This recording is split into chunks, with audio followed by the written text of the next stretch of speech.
할 일은 많고 일은 해야겠는데 자꾸만 쉬고 싶을 때가 있습니다. 생각은 있는데 몸이 움직이지를 않아요. 저는 얼마 전에 제 새 브랜드를 준비하면서 할 일도 많고 머릿속에 이것저것 투두 리스트처럼 해야 할 것들이 그려는 지는데 자꾸 안 하게 되는 거예요. 그래서 왜 그럴까? 해야 하는데, 더 이상 미루면 안 되는데 라는 생각이 들어서 노트를 펼쳐서 수용일지를 쓰기 시작을 했습니다. 일은 해야겠는데 자꾸만 쉬고 싶은 이 상황에서 느껴지는 제 감정에 대해서 한번 적어봤는데요. 그 감정은 바로 막연함, 막막함, 불안함, 또 걱정이었습니다. 왜 그런 생각을 했을까 제 감정에 대해서 이해해보는 글들을 써내려가기 시작을 했는데요. 막연하고 갑갑하고 불안하고 또 걱정되는 이유들은 내가 이걸 시도했을 때 내가 정말 마음에 드는 완벽한 무언가를 만들어내지 못할까봐 라는 어떤 생각이 숨어 있었더라고요. 그리고 열심히 만들었는데 사람들이 봐주지 않는다면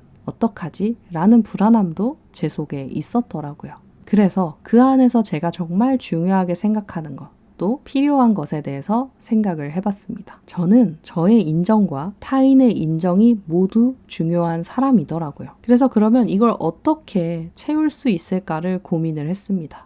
우선 첫 번째로 저의 인정을 채우려면 내가 정말 멋지다고 생각하는 어떤 롤모델이 있는지, 참고할 만한 레퍼런스가 있는지 이런 것들을 먼저 모아본다면 좀 손쉽게 내가 원하는 이상점에 도달할 수 있지 않을까라는 생각이 들어서 제가 당시에 사이트를 만들고 있었는데 아무리 디자인을 해도 마음에 들지가 않는 거예요. 그래서 몇 군데에 제가 정말 멋있다고 생각하는 사이트들을 찾아보기 시작을 했습니다. 그래서 그 몇 군데를 조합해서 제 스타일의 사이트를 만들었더니 그제서야 됐다 라는 생각이 들더라고요. 이렇게 그 레퍼런스를 찾아보는 것만으로 사이트 기획을 계속 미루고 있었는데 이제 한번 해볼까? 라는 생각이 드는 게 참 신기했습니다. 두 번째로는 타인의 인정이었는데요. 내가 이렇게 열심히 했는데 아무도 봐주지 않고 아무도 관심이 없으면 어떡하지? 라는 생각이 있었어요. 그래서 그 아무도가 누구인지 구체화해보기 시작했습니다. 누가 내 걸 구매해주면 누가 내 걸 봐주고 멋지다고 해주면 기쁠까 오히려 그 생각으로 바꿔봤는데요. 생각해보니 그렇게 많지 않았습니다. 한 10만 명 정도 되는 줄로만 알았는데 생각해보니 진짜 한 10명 내외의 사람들에게 인정받고 진짜 멋지다, 응원을 받으면 힘이 나서 정말 고객이 10만 명 될 때까지 움직일 수 있을 것 같더라고요. 그게 참 신기한 부분이었습니다. 그리고 나서는 이런 저를 인정해주는 말을 적어봤어요. 처음에는 타인의 인정만 중요하다고 생각을 했는데 생각해보니 너는 너의 인정도 참 중요하게 생각하는 사람이었구나. 너의 인정이라는 건 너의 진심이 그 안에 담겼는가에 대한 부분이고 그걸 생각한다는 건 너는 참 너의 삶을 진정성 있게 대하고 소중하게 생각하는 사람이구나. 이런 식으로 저에 대한 인정에 대한 글을 적어봤습니다. 그랬더니 정말 마음이 갑자기 엄청 평안해지더라고요. 그리고 마지막으로는 저에 대한 감사를 표현했습니다.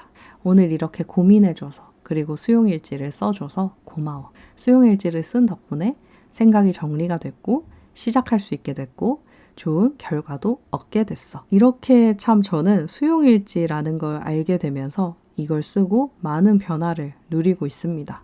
매일매일 어떤 사소한 고민이라도 수용일지에 쓰고 시작을 하면 대부분 해결이 되더라고요. 이 해결이라는 게 어떤 뾰족한 답을 찾는 것이 아니라 내 마음을 그저 읽어주고 네가 이걸 원했구나. 내가 정말 원하는 것이 무엇인지 그걸 발견한 것뿐인데 마음이 편안해지고 아무 상황이 달라지지 않더라도 뭘 해볼 수 있겠다는 자신감이 생기더라고요. 일은 해야겠는데 자꾸만 쉬고 싶다면, 생각은 있는데 자꾸 하지 않게 된다면 어쩌면 그게 단순히 내가 게을러서 부지런하지 못해서 아니면 지쳐서 번아웃이 와서 이런 게 아닐지도 모르겠습니다. 이렇게 수용일지 같은 것들을 써보면서 간단하게 나의 진심을 발견한 것을 통해 다시 동력을 얻을 수도 있다고 생각이 듭니다. 여러분은 자신의 마음을 들여다보는 일지나 일기 같은 것들을 써보신 적이 있으신가요? 나의 마음을 알아주는 글을 쓴다는 거 정말 어떠한 위로의 글보다 힘이 있는 것 같습니다. 한번 꼭 해보셨으면 좋겠어요.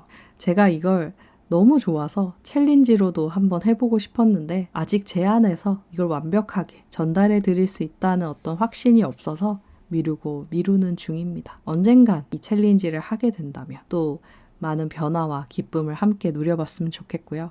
오늘은 이렇게 제가 수용일지 쓰는 방법에 대해서 알려드렸으니까 한번 지금 고민하시는 문제 한 가지를 적어놓고 나의 감정을 읽어주고 또 그 감정을 받아들여주고 또 내가 정말 중요하고 필요하다고 생각한 게 무엇인지 한번 발견해보고 또 그런 발견을 한 내 자신을 인정하는 말을 해보고 마지막으로 그런 나에 대한 감사까지 적어보신다면 너무나 큰 도움이 되실 것 같습니다. 혼자서 공방하다 보면 내 이야기 들어줄 사람도 많이 없고 또 가족들에게 이야기하자니 공감이 잘 되지도 않고 그래서 늘 사람들과 지내는데도 외로움을 느끼는 분들이 참 많은 것 같습니다. 이럴 때 같은 업에 종사하는 누군가와 이야기하는 것도 참 힘이 되겠지만 매일 그렇게 하기는 너무 쉽지 않기 때문에 저는 이렇게 내 일과 나 자신에 대해 제일 잘 아는 나와 대화하는 시간을 가져보셨으면 좋겠다는 생각이 듭니다.